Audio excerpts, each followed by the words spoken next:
I'm Tim Browne. I am a second team coach for Abbey Villa Football Club, and this is my story. I'm a second team coach here at Abbey Villa Football Club, and I played here throughout my career. Once I retired from playing, I then went into coaching a third team and then into coaching a second team. When I was about 19 or 20, I came to Abbey Villa and started playing football throughout the club.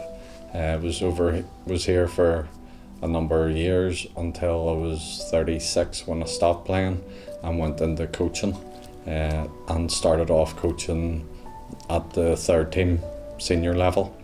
And I coached there for about a year and a half, and then me and my friend then took on the second team and started coaching there. In 2017, after 7 years of marriage, my marriage started to fall apart and ended up going into divorce. I had 2 children, and over the next couple of years, going through divorce and battling through family courts, I started to notice a bit of depression during my life, and sort of struggling a wee bit, mostly with not seeing the children every day and only seeing them at weekends. At that point, a friend of mine I confided in had told me to go and speak to a doctor, which I did. I spoke to the doctor and they put me on antidepressants and started taking those. But in the main, my mental health was manageable with the daily things in life that goes on, and seeing the kids at the weekend, being around friends and family. I continued to take the medication, but my life was pretty stable at that point. Then, quite a few years later, remarried in 2021 after dating a girl for quite a while, and by this stage the kids and me hadn't been seeing each other for a few months at all. That then continued with no contact from the kids. In 2023, things took a real bad turn for me, and this obviously made my mental health a lot worse in terms of depression, because suddenly then I'd lost my job and income. A couple of months later, in June 23, my wife, who I was married to, decided that she didn't want a marriage anymore. One of my darkest days would have been that day the marriage separated and moved home to my parents. I waited till they went to bed that evening and sat watching TV on my own, really down, overthinking everything that had happened, and just at that point really felt that life wasn't worth living anymore. I went into the cupboard and got loads of paracetamol and sat drinking a couple of bottles of wine, watching TV, and took over 100 and something paracetamol over maybe an hour or so's period. I went unconscious and was found lying there by my mum, who phoned an ambulance, and was then rushed to a hospital. Over the next sort of couple of weeks then, there was 2 or 3 more attempts. So the next one was I decided to use drink again to give me the Dutch courage, and went and basically lay on a country road, hoping that a car would run me over. There was one day where my parents were out, and I went out to their shed and found a rope and put it up, and with every intention of hanging myself. For some reason I couldn't do it, wasn't able to do it, but this is while I was standing with a rope around my neck on a step ready to. but thankfully that didn't happen. At this stage I was obviously in such a dark place, and I knew something had to give, and after multiple attempts and not wanting to be here, it was either try again or try and search for help. Thankfully, through Abbey Villa Football Club, and a friend TJ, who runs an organisation called Sports, I contacted him directly and asked for help. At that point, TJ was brilliant, came texting me, in contact with me all the time, and within a week I had got my first counselling appointment, and I'd also booked to go and see the doctor, and got new medication to see if that would make an effect for me as well. And at this stage things started to get better. The new medication seemed to work really well. TJ at Sports and Uhub had got me my counselling, and I was going to that, and I started getting on a wee bit of a high. Football was brilliant at the time as well.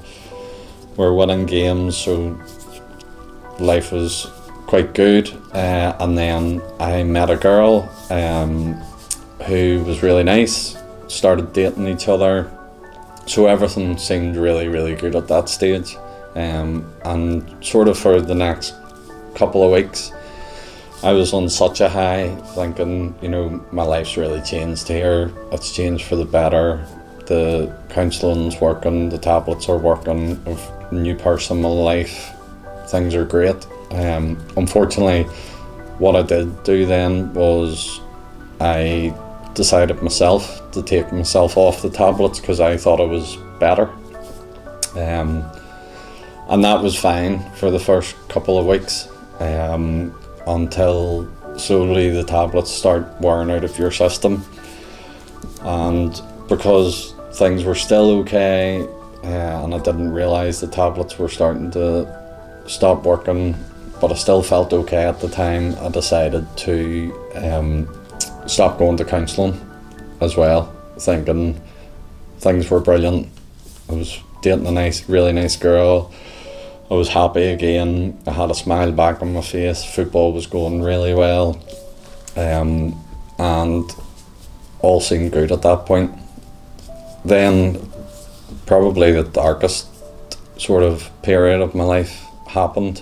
At that stage, the tablets, the medication that I'd stopped taking had worn off, so it was quite a few weeks later, the medication had stopped totally worn off, and I obviously hadn't the support anymore of the counselling because I'd stopped myself from going, and that probably put a real big strain on the relationship I had at the time.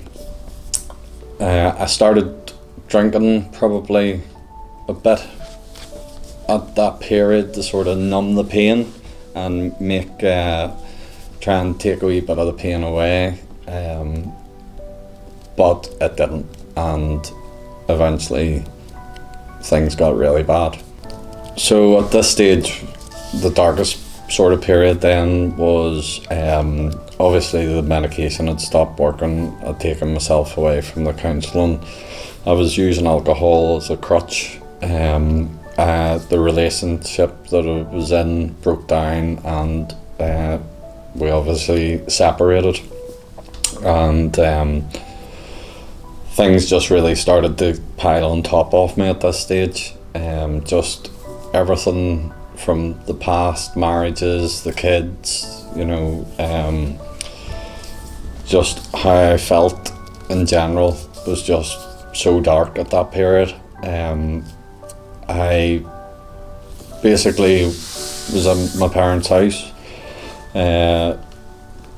drank a couple of bottles of wine, took some tablets, and at this stage I had a knife in my hand ready to kill myself.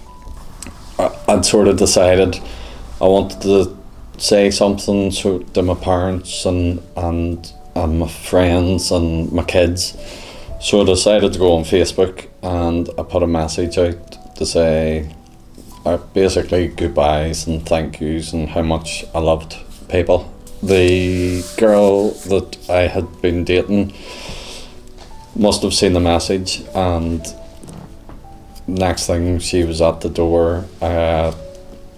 TJ had seen the message and police had come to the house as well, and